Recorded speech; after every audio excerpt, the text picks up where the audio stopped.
Ma petite amie a été VIO d'IS4D4 et est devenue très différente et distante envers moi. Après des mois sans même me toucher, elle a avoué avoir eu une aventure avec un autre homme. D'emblée, je sais que je vais passer pour un CON insensible, et que je vais recevoir beaucoup de haine pour ça, mais je cherche à avoir tous les points de vue. De plus, ça va être très long, parce que je ne sais simplement pas quoi laisser de côté et, honnêtement, j'ai besoin de vider mon sac. Voici l'histoire. Il y a un an il y a un an et un mois, ma petite amie a été VIO d'IS4D4 en sortant du travail. Heureusement, elle n'a pas été tuée, mais l'agresseur l'a menacée avec un couteau.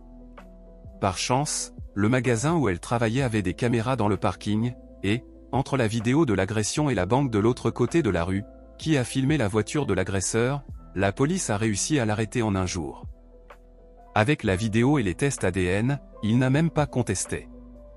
Il a juste plaidé coupable en échange de ne pas écoper de la peine maximale. Comme il y avait des circonstances aggravantes, le couteau, le juge lui a donné une peine de 20 ans et, avec une bonne conduite, il pourrait sortir dans environ 10 ans.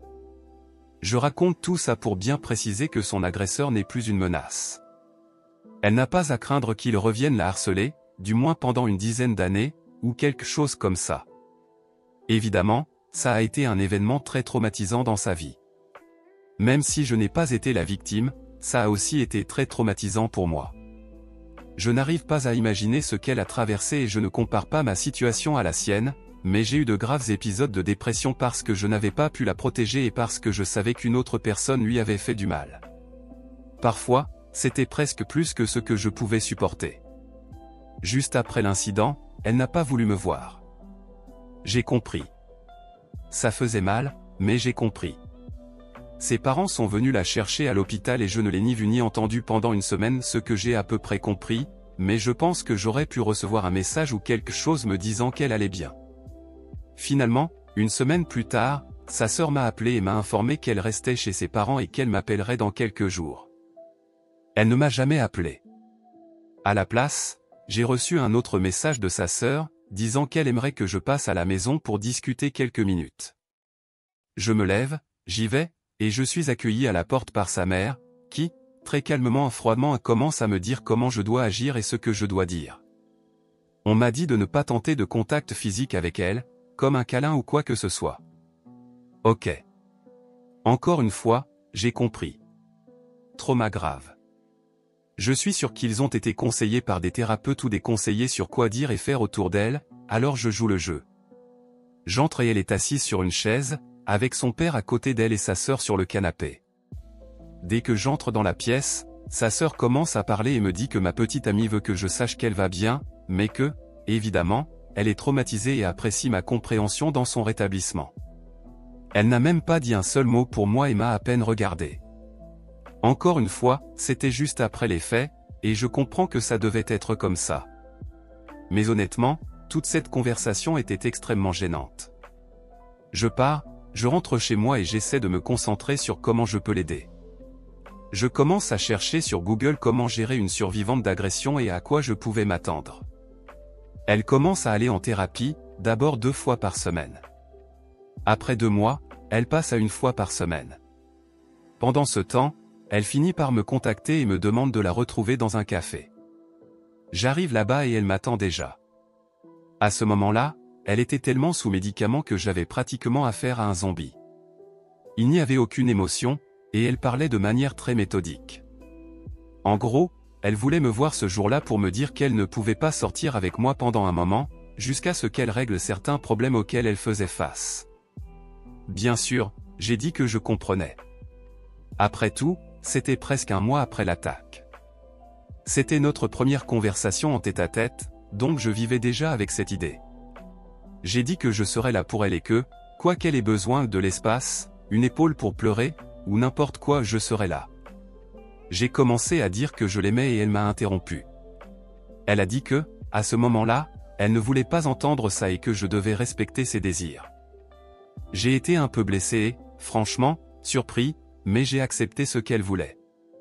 Le lendemain, elle a commencé à m'envoyer des messages et des petites choses, rien d'important, mais j'ai pensé que c'était un grand pas pour revenir à ce que nous étions.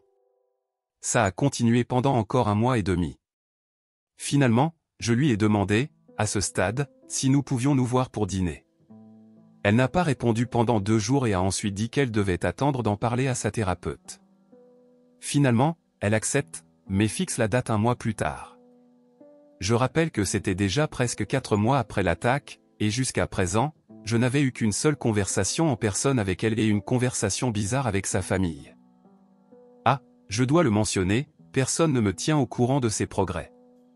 Je reconnais que je ne fais pas officiellement partie de la famille et que je n'ai aucun droit, mais ça aurait été bien de recevoir un message ou un appel de quelqu'un pour me dire si elle allait mieux en thérapie, ou quelque chose comme ça. Nous sommes allés dîner dans un petit bistrot où nous avions l'habitude de manger. Je suis arrivé et je l'ai attendu. Après une demi-heure d'attente, je lui ai envoyé un message pour demander ce qui se passait. J'ai juste reçu « Je suis en chemin ».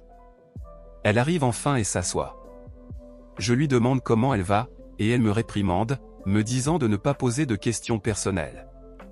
Nous dînons, et ensuite, je voulais juste m'asseoir et discuter, car la personne avec qui j'avais parlé presque tous les jours pendant les 3 dernières années me manquait. Mais dès qu'elle a fini de manger, elle a dit qu'elle était prête à rentrer.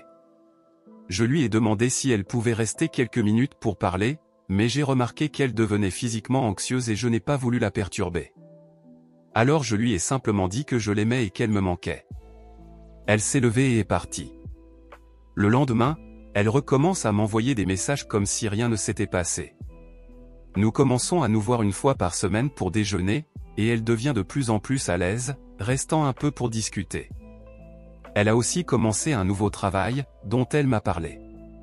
Ça a duré encore 4 mois. Je suis content de la voir, mais honnêtement, je me sens très seul, et nous n'avons même pas tenu la main une seule fois. Puis un jour, elle ne vient pas au déjeuner. Je lui envoie un message pour savoir si elle va bien, mais pas de réponse. J'appelle ses parents pour savoir si elle est en bonne santé et où elle est, mais ils éludent mes questions. Là, je commence à être contrarié, parce que je ne veux pas savoir où elle est, juste si elle va bien. Après avoir insisté, sa mère me dit, oui, elle va bien, mais ne t'attends pas à avoir des nouvelles pendant un moment.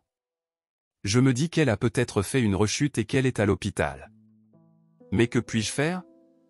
Je rentre chez moi et essaie de penser à autre chose. 2 semaines passent sans aucune nouvelle. J'essaie d'être raisonnable, mais au bout du compte, j'appelle sa sœur et je demande si elle est toujours en vie ou ce qui s'est passé.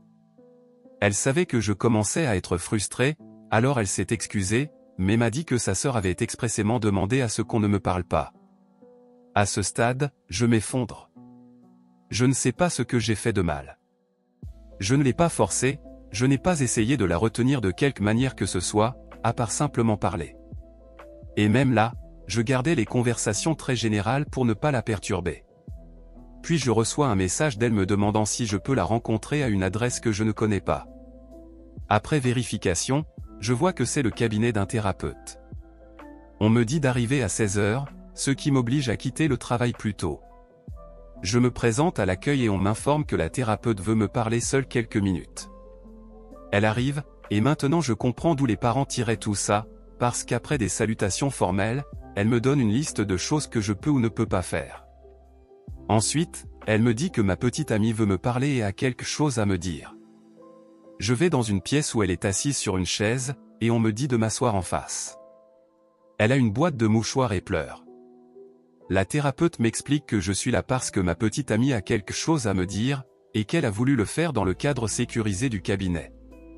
Elle me révèle alors que la raison pour laquelle elle n'est pas venue au déjeuner ce jour-là, c'est qu'elle était avec un autre gars, quelqu'un de son nouveau travail, et qu'ils ont eu un moment intime. Elle aurait aussi bien pu sortir une arme et me tirer dessus, ça n'aurait pas fait plus mal. Je baisse la tête et me mets à pleurer. La thérapeute intervient alors avec une explication sur le fait qu'elle reprenait possession de sa sexualité après l'agression, et que ce n'était pas une tromperie au sens classique du terme. Ma petite amie enchaîne en disant qu'elle ne veut pas me perdre, qu'elle est très perturbée mentalement, que c'était un événement isolé, blablabla. Je me suis senti coincé à ce moment-là. J'avais l'impression d'être attaqué de tous les côtés, et plus je réagissais, plus je m'énervais. Finalement, je lui ai dit, tu n'as même pas tenu ma main une seule fois en 6 mois, et pourtant tu as pu le faire avec un mec que tu viens de rencontrer au travail, pendant que je restais là comme un idiot à attendre un rendez-vous digne du collège. Évidemment, ça l'a mise en crise d'hystérie, et la thérapeute m'a demandé de sortir. Je me suis excusé et lui ai dit de m'envoyer un message si elle voulait essayer de régler ça. Je reçois un message plus tard dans la journée. Là, elle était très bavarde, disant que c'était la pire erreur de sa vie et me suppliant de lui parler. Je lui réponds que je ne sais pas si je peux continuer comme ça, mais j'accepte de la voir. Dès que je la vois, je lui dis clairement que, pour que j'envisage même de continuer, elle doit couper les ponts avec cet autre gars. Point final. Elle me dit que c'était impossible parce qu'ils travaillaient ensemble, et je réponds que je suis désolé, mais que je ne pourrais même pas envisager de continuer si elle devait voir ce type tous les jours. Elle décide alors de chercher un autre emploi, et après en avoir parlé avec ma sœur, à qui j'avais tout raconté, celle-ci m'explique que, bien que ce ne soit pas courant, certaines femmes tentent d'avoir des relations sexuelles après une agression pour se sentir anormales à nouveau. Pourquoi je n'ai pas été choisie pour ça? Aucune idée.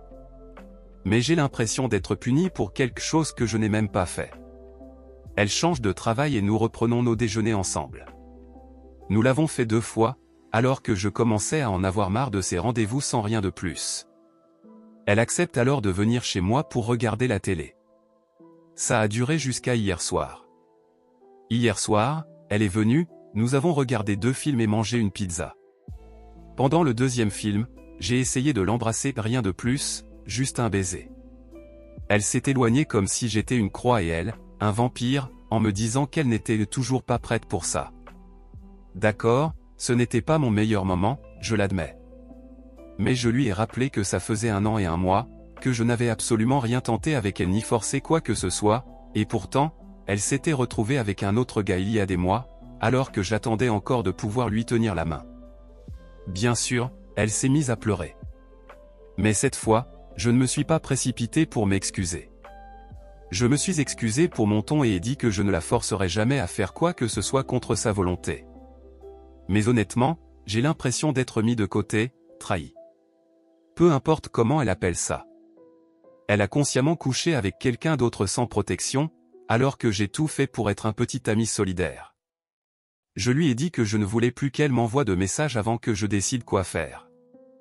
Je ne veux pas être injuste envers elle, mais d'un autre côté, 1 an, c'est long, et nous sommes loin d'être revenus à la normale, comme il y a 6 mois. Et je ne sais pas combien de temps ça va encore durer. Maintenant, voilà le moment où, si vous ne me trouviez pas déjà un connard, vous allez le penser. Je suis fatigué de ne même pas avoir un simple contact. Écoutez, j'ai parfaitement compris le fait de ne rien forcer juste après l'agression, même pendant des mois. Mais ça fait plus d'1 an, et nous n'avons même pas tenu nos mains. Et franchement, le fait qu'elle se soit retrouvée avec un autre gars depuis l'incident me tue à l'intérieur. Alors je lui ai dit que je devais réfléchir sérieusement et lui ai promis d'en reparler la semaine prochaine. Mais après ce qui s'est passé hier soir, je pense que c'est fini. Je l'aime. Je déteste le fils de pute qui a ruiné nos vies. Je sais que ce n'est pas de sa faute, et je déteste me sentir comme une merde, quoi que je fasse. Si je reste, je vais devenir amère, et même si elle venait demain et couchait avec moi, ça ressemblerait à de la pitié ou du désespoir. Mais rompre, c'est aussi avoir l'air de la punir pour quelque chose qui n'est pas de sa faute. Des conseils? Mon Dieu, c'est devenu si long. Résumé, ma petite amie a été agressée il y a plus d'1 an. Pendant ce temps, je lui ai laissé de l'espace pour gérer ça à sa façon. Nous n'avons pas eu de relation sexuelle depuis, alors qu'elle a couché avec quelqu'un d'autre. Je pense que c'est terminé, mais je cherche des avis. Mise à jour 1. D'abord, laissez-moi dire qu'au moment où j'ai écrit mon premier post, j'étais visiblement dans un très mauvais état. L'incident de la veille était encore très frais dans mon esprit, et la douleur que je ressentais était insupportable. J'ai écrit tout ça, ce qui a été cathartique, puis j'ai décidé de noyer mon chagrin dans une bouteille de whisky. J'ai appelé le travail pour dire que j'étais malade hier, ce qui n'était pas un mensonge, vu la gueule de bois atroce. J'ai passé la journée entre vomissements et sieste avec un sac de glace sur la tête. Quand j'ai enfin ouvert Reddit hier soir, j'ai été submergé. Plus d'1 millier de messages. Merci du fond du cœur. Beaucoup ont partagé leurs propres expériences, victimes ou proches de victimes. Chaque histoire m'a profondément touché. L'une d'elles m'a particulièrement bouleversé, j'ai pleuré 20 minutes en la lisant. C'était tellement similaire à ma situation que j'avais l'impression de la revivre. C'était le témoignage d'un homme plus âgé, passé par la même épreuve et confronté au même choix. Merci, monsieur. Je ne partagerai pas les détails, mais vous m'avez marqué. Cela dit, me voici aujourd'hui. Même si tout le monde m'a dit que je n'étais pas un monstre et que je n'avais pas tort, ça ne semble toujours pas juste. Je me sens comme un échec complet. Peut-être que si j'avais été plus affirmé dès le début, les choses auraient pu être différentes.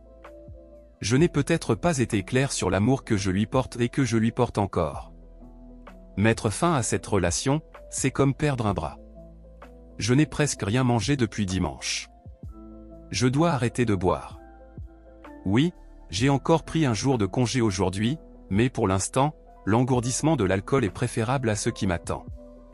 Avant de révéler mes intentions, je veux clarifier certaines choses. Comme je l'ai dit, j'ai écrit ce post sous le coup de la douleur. Je n'ai peut-être pas été assez clair ou j'ai pu donner une image négative de certaines personnes. D'abord, pour ses parents. Oui, je connais ses parents depuis 3 semaines après le début de notre relation. Ils ont toujours été gentils avec moi, et nous dînions chez eux 2 fois par mois depuis le début. Ma famille fêtait toujours Noël la veille, alors j'y passe 3 des 4 derniers Noëls chez eux.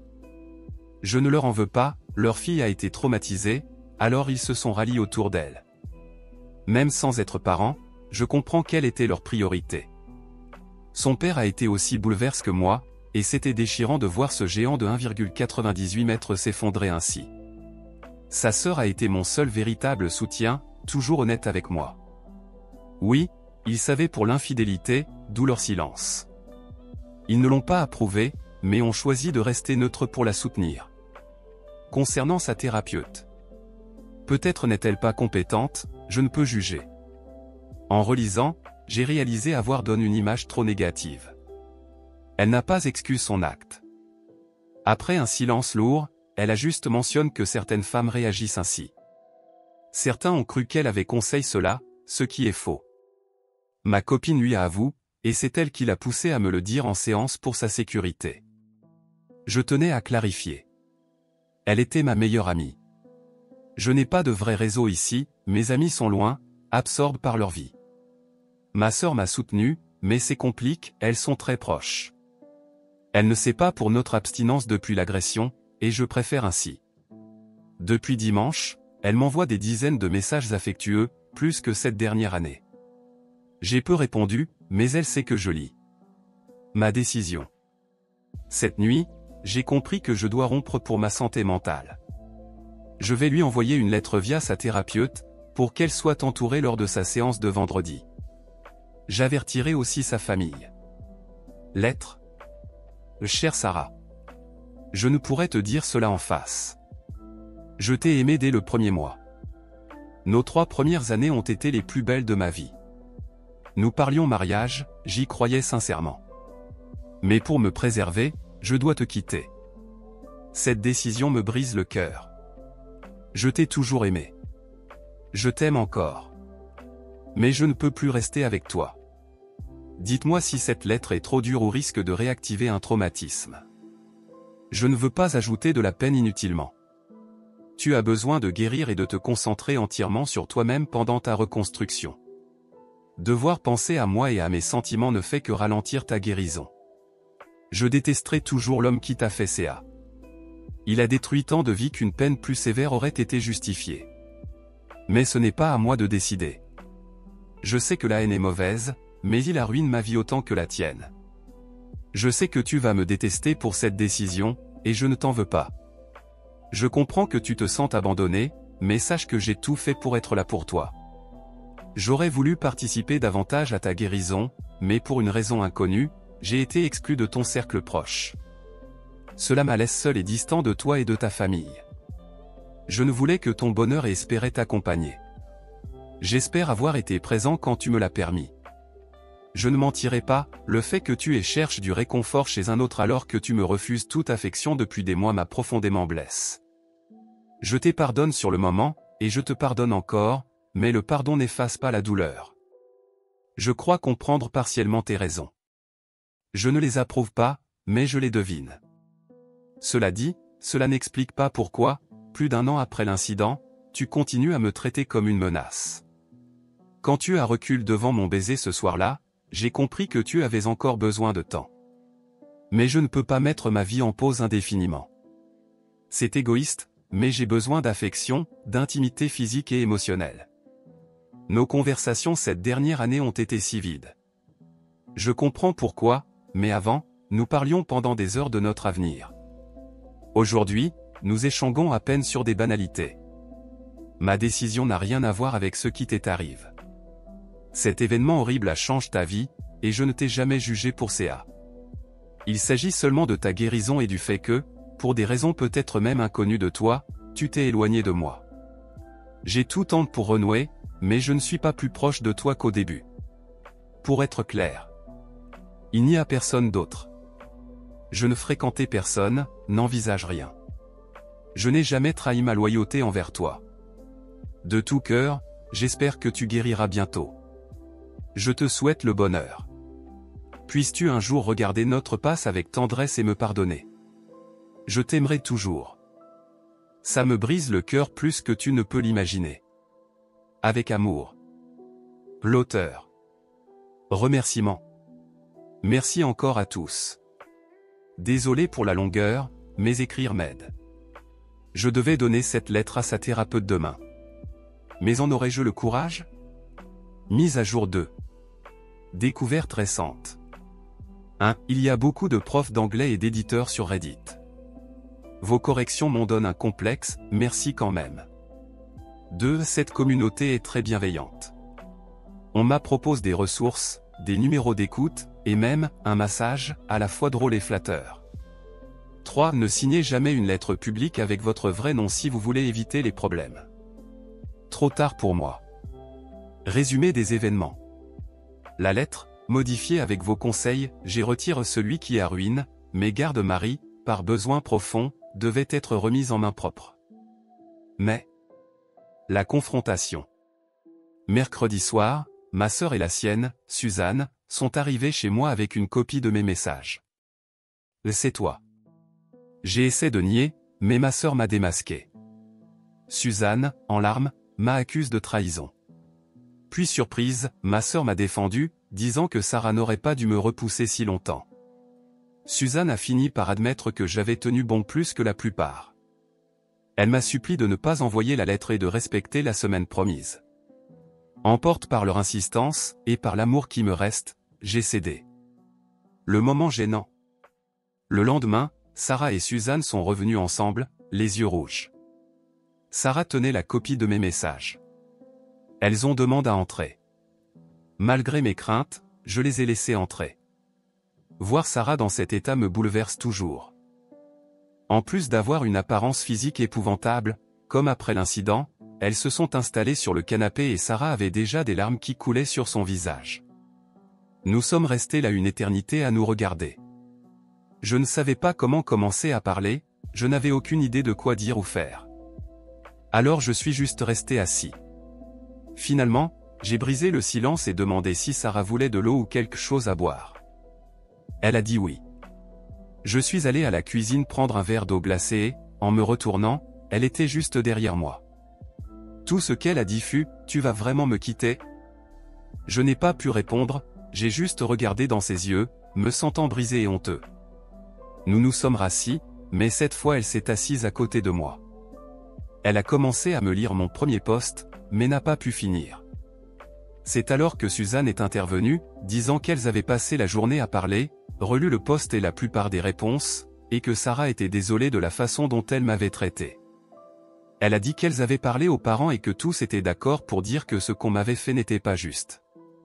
Voir ça imprimé a touché tout le monde, car ils pouvaient voir à quel point j'étais blessé, et que même si j'aurais pu les blâmer tous, je ne l'avais pas fait. Sarah hochait la tête pendant toute la conversation. Sarah a alors réussi à s'exprimer et à expliquer qu'elle ne m'avait clairement pas accordé l'attention que je méritais, et qu'elle voyait maintenant à quel point ce qu'elle m'avait fait était terrible, alors que j'avais toujours été compatissant et aimant avec elle. Elle a supplié pour une seconde chance, disant que parfois dans la vie, il faut un électrochoc pour bouger, et que ma menace de rompre avait été son déclic. Elle a dit qu'elle ne pouvait pas et ne voulait pas me tenir pour acquis, et qu'elle avait une année entière d'excuses à me faire. Suzanne, très calmement, a dit qu'elles avaient longuement parlé cet après-midi de son infidélité et du fait qu'elle ne m'avait même pas touché. Sarah a répondu qu'elle n'avait pas d'excuses valables, qu'elle savait que ce qu'elle avait fait était horrible et qu'elle n'avait pas le droit de me demander pardon, mais qu'elle le faisait quand même. Elle a aussi dit que sa plus grande priorité dans la vie maintenant était de parler à son thérapeute pour surmonter ses blocages physiques envers moi. Tout cela a duré longtemps. Je pourrais donner plus de détails, mais ce texte est déjà très long. Une chose que je veux mentionner, pendant qu'elle me parlait, elle tenait ma main. Elle l'a tendue et l'a serrée. Maintenant je réalise qu'elle a lu mes posts, et j'avais insisté dessus dans mes textes. Mais, qu'elle l'ait lu ou agi par instinct, elle faisait ça tout le temps avant. Je ne nie pas que ça faisait du bien. Elles ont fini par passer la nuit. Non, avant que vous imaginiez des scènes de films pour adultes, rien ne s'est passé entre nous. Suzanne a dormi sur le futon, Sarah sur le canapé et moi dans mon lit. J'ai appelé le travail pour prendre un congé le jeudi matin avant de dormir, car je savais que je ne pourrais pas fonctionner avec si peu de sommeil.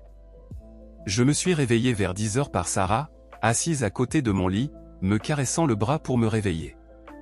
Elle a dit qu'elle se préparait à partir, car elle avait avancé sa séance de thérapie à 11 heures, et ne voulait pas partir sans me dire combien elle m'aimait et qu'elle reviendrait juste après la séance. Elle s'est penchée et m'a embrassé. Ce n'était pas un baiser passionné et prolongé, juste un petit baiser rapide, mais bien sur les lèvres. Je suis sûr que c'était une erreur, car ça a brisé ma détermination sur le coup. Jusque-là, je pensais encore que tout n'était que des mots et que c'était juste ma menace de la quitter qui l'avait fait réagir. Peu après, j'ai reçu un message d'une survivante qui me trottait dans la tête, si elle avait pu changer à cause de ma menace de partir, alors ce n'était pas juste son traumatisme émotionnel, car sinon, aucune menace n'aurait pu la faire changer. Mais entre ma sœur, sa sœur et elle-même, toutes les barrières que j'avais érigées pour me protéger se sont effondrées. Et ce baiser a été comme une boule de démolition qui a tout détruit. Je me suis rendormi et vers 13 heures, elle est revenue chez moi avec le déjeuner. Suzanne n'était pas là, donc c'était juste nous deux. Nous avons passé l'après-midi ensemble. Puis le week-end ensemble. Oui, vous pouvez deviner ce qui s'est passé entre nous. Je dirais juste que j'étais probablement plus effrayé qu'elle. Je m'inquiétais de déclencher quelque chose, ou de dire ou faire quelque chose qui la bouleverserait. De son côté, elle était très aimante et émotive. Elle a pleuré longtemps après, ce qui m'a inquiété, mais elle a dit que c'était un mélange de joie et de regret. Qu'elle avait oublié ce que c'était que d'aimer, et que ça l'avait submergée. Nous sommes restés allongés ensemble pendant des heures. Son thérapeute lui a recommandé un thérapeute de couple, avec qui nous commencerons la semaine prochaine. Je sais que ce n'est pas ce que beaucoup voulaient lire, et tout ce que je peux dire c'est que je suis désolé de vous décevoir. Et oui, je m'attends à une avalanche d'insultes de certaines personnes. Mais au final, je dois penser à mon bonheur. Pour la première fois depuis plus d'1 an, j'ai été heureux pendant 4 jours. Je sais que ce n'est pas la fin, que nous aurons encore des obstacles, mais je crois sincèrement que ça a été un déclic pour elle. Sinon, pourquoi passer par tout ce drame et cette turbulence émotionnelle? Elle ne l'aurait pas fait juste comme ça. En résumé, je l'aime, je l'ai toujours aimée, et tout ce que je voulais c'était qu'elle me montre qu'elle m'aimait aussi. Ce week-end a été une expérience d'une grande intimité, pour moi comme pour elle. Je pense que nous pouvons construire quelque chose de nouveau ensemble. Merci, Reddit. J'ai aussi senti votre affection. Au final, je suis un homme très chanceux. Résumé, je me suis fait prendre avec mes posts sur Reddit, ma sœur et sa sœur m'ont convaincu de ne pas envoyer la lettre, sa sœur et elle sont venues ici et elle a dit ce qu'elle avait à dire, et m'a laissé dire ce que j'avais à dire. Nous avons passé 3 jours d'affilée ensemble et c'était merveilleux. Nous allons commencer la thérapie de couple. Je suis heureux du résultat final. La mise à jour finale, c'est incroyable que je reçois encore 6 à 7 messages privés par jour, avec des gens me donnant des conseils, me souhaitant du bien et voulant savoir ce qui s'est passé. J'étais sur le point de supprimer ce compte car, comme vous le savez tous, nos familles et tous nos amis ont vu et lu mes posts. Même un collègue de travail l'a découvert et me donne ses conseils. Mon dernier post sur le sub relationship n'a pas été bien reçu. En fait, j'ai reçu 2 fois plus de messages de haine sur ce post que tous mes autres messages privés combinés. Beaucoup exprimaient une déception sincère envers moi, et certains étaient carrément violents. Je ne veux même pas répéter ici ce qu'on m'a dit. J'ai fini par aller sur un autre subreddit car mes posts y étaient liés. Ce fut une expérience révélatrice pour moi. En grandissant, on m'a toujours enseigné certaines visions. Et voir un groupe de gens aller à contre-courant, pour ainsi dire, et le faire sans honte ni excuse, était totalement nouveau pour moi. Pendant la discussion avec eux, je leur ai dit qu'il y avait eu un nouveau développement la semaine dernière, elle a voulu que je participe à sa séance de thérapie vendredi pour donner plus d'informations sur l'année écoulée, notamment sur le fait qu'elle ait été avec quelqu'un d'autre. Pour être clair, ce que je vais dire maintenant est avec son consentement. Elle n'est pas contente, mais elle sait aussi que, puisque tous nos amis et familles ont lu ça, c'était la seule façon de tout exposer d'un coup, car ils pensaient déjà le pire d'elle de toute façon, ce qui, d'ailleurs, lui a brisé le cœur. Et elle veut retrouver ses amis. Je suis allé au cabinet et je m'attendais au pire. Je m'attendais à ce qu'elle ait été avec d'autres personnes aussi ou qu'elle soit toujours avec ce gars depuis qu'elle avait accepté d'arrêter. En fait, j'ai dit bêtement sur cet autre subreddit que si c'était le cas, c'était fini, sans discussion. Je suis arrivé avant elle et j'ai attendu dans un silence gênant dans la salle d'attente jusqu'à ce qu'elle arrive. Il y a eu une brève conversation et quelques formalités, mais j'étais déjà super nerveux. La thérapeute m'a informé que Sarah avait quelque chose qu'elle voulait que je voie, et m'a remis un journal manuscrit qu'elle tenait depuis la première semaine de thérapie. Sarah a commencé à pleurer et a enfoui son visage dans ses mains. Il y avait 2 post-it marquant des pages que je devais lire. Le premier post-it était écrit au tout début du journal et, dedans, elle décrivait notre première rencontre chez ses parents, de son point de vue. Dans le journal, elle a écrit « L'auteur a été très froid et distant avec moi », et continue en se demandant si je pensais qu'elle avait fait exprès, et si elle était ruinée. Le récit a continué jusqu'à ce qu'elle développe des sentiments amers envers moi à cause de ça. Si vous vous souvenez de mon premier post, j'avais été instruit à agir ainsi par sa mère. Elle a dit qu'en voyant mon post, elle avait immédiatement réalisé que nous parlions tous les deux de la même soirée. Depuis, elle a confronté sa mère et confirmé ma version. Il s'avère que ce conseil ne venait pas du thérapeute, elle n'était même pas encore impliquée ni d'un médecin. C'était un conseil d'une intervenante pour victimes qui était avec Sarah aux urgences. Cette femme avait littéralement dit de ne pas me laisser près d'elle avant qu'elle ne veuille ma présence. Personne ne l'a jamais consultée. Elle pensait que je ne voulais pas être là. Ce fut un coup dur que je ne peux pas décrire exactement. Tout ce qui s'est passé depuis est arrivé à cause d'une femme qui déteste les hommes, et plus j'entends parler d'elle, plus j'y crois, et qui nous a dit de nous tenir à l'écart. J'ai déjà déposé une plainte auprès de l'administration de l'hôpital, et ils ont demandé une déclaration écrite, que je leur envoie. À quel point l'année dernière aurait été différente si cette personne n'avait pas fait irruption dans nos vies. Au début, nous pensions tous les 2 qu'aucun de nous ne voulait être avec l'autre, alors qu'en fait, c'était complètement loin de la vérité. Maintenant, honnêtement, cela n'explique pas tout ce qui s'est passé, comme le fait qu'elle se soit éloignée de moi, même presque 1 an plus tard, mais cela a été le catalyseur de tout. Nous avons passé presque toute l'heure à parler de cette partie, puis je suis allé lire le deuxième post-it, qui se trouvait plus ou moins au milieu du journal. Je dois faire très attention à ce que je dis ici. Elle a décrit de manière très vivante le jour où cela s'est produit, et 2 choses ressortent de ce récit. Premièrement, je sais maintenant ce que je ne savais pas avant de lire le journal, qu'elle a été hospitalisée pendant 72 heures. Apparemment, la nuit où c'est arrivé, elle a pris une bouteille entière de Xanax et d'Ambien. C'est sa sœur qui l'a trouvée.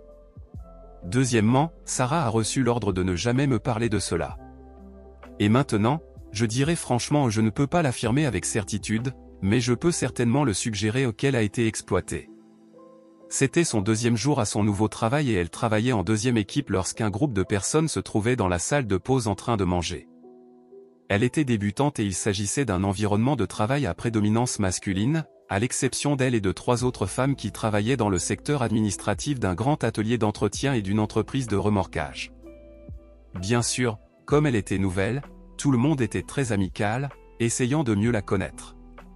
Elle a écrit qu'un jeune homme, je l'appellerai Jerk, s'est assis juste à côté d'elle et n'a cessé de parler et de poser des questions sur elle.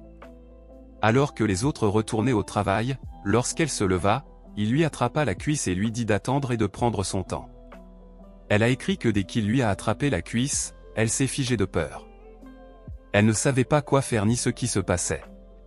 Mais finalement, quand tout le monde fut parti, il commença à l'embrasser et à la stimuler avec ses doigts.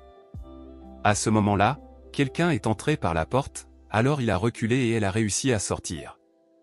Elle a réussi à partir cette nuit-là sans avoir à le revoir. Le journal a été écrit à la main, avec différentes couleurs d'encre. Si elle avait écrit tout cela avant que nous y allions, cela aurait fait plus de 100 pages manuscrites. Cela m'amène à poser plusieurs questions. Parmi eux, pourquoi m'as-tu fait croire que tu m'avais trompé pendant presque 6 mois, sans me dire ce qui s'était réellement passé?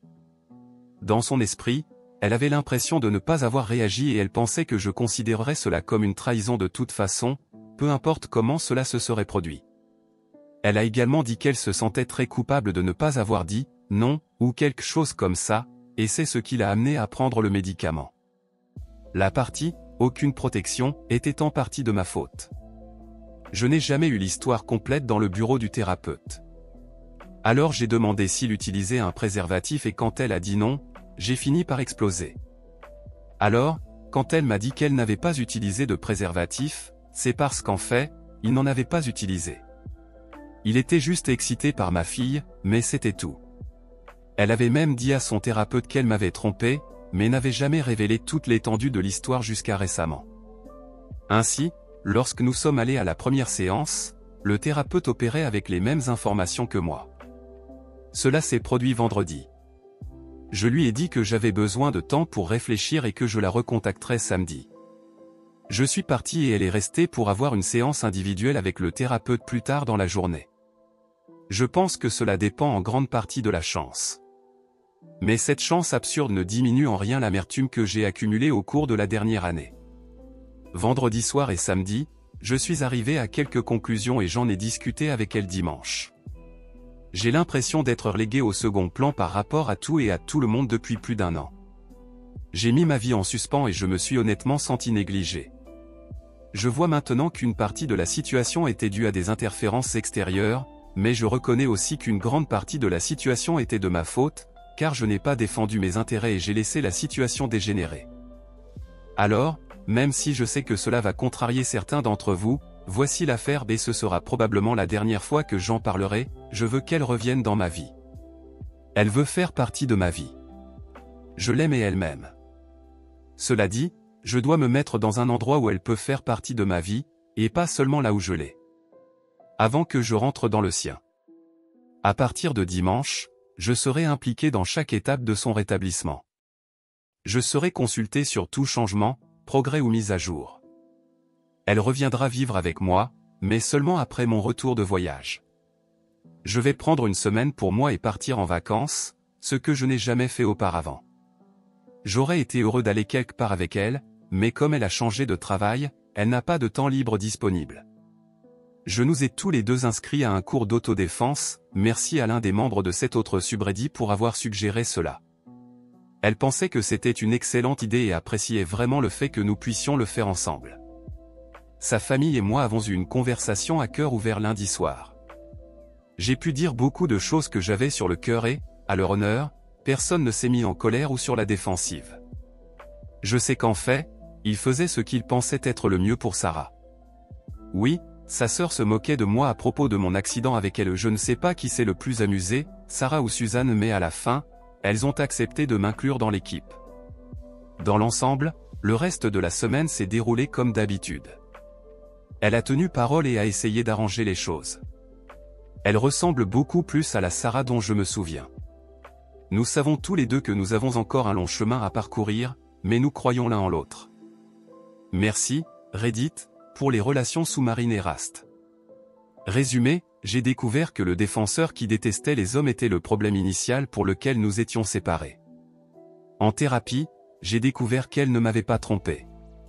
Elle a été, faute d'un meilleur terme, maltraitée. Nous travaillons sur des choses, mais je change beaucoup mon mode de vie. Dans l'ensemble, tout va bien, et cela devrait être mon dernier message sur le sujet. Je ne sais pas ce qui s'est passé. Plusieurs personnes ont dit que mon message n'était pas visible pour eux. Je peux encore le voir, donc je ne sais pas si j'ai fait quelque chose de mal ou non. Le voici à nouveau, et j'espère que cette fois-ci je ne vais pas tout gâcher.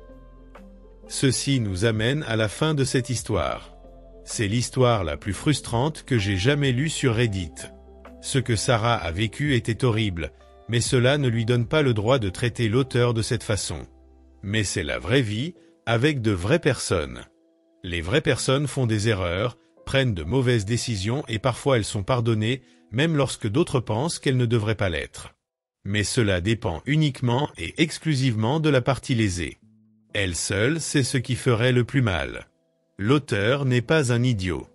Il y a réfléchi et a décidé que cette relation valait la peine d'être sauvée. Nous ne sommes pas obligés de l'aimer, mais nous ne sommes pas non plus obligés de vivre avec ce choix. Souhaitons-lui simplement bonne chance et un peu de paix. Que as-tu pensé de cette histoire? Quel serait votre conseil à l'auteur? Faites-le moi savoir dans les commentaires. Si vous avez aimé cette vidéo, montrez votre soutien à la chaîne en laissant un like et un commentaire. Envisagez de devenir membre de la chaîne en cliquant sur devenir membre ci-dessous. Et merci à tous d'avoir regardé jusqu'ici.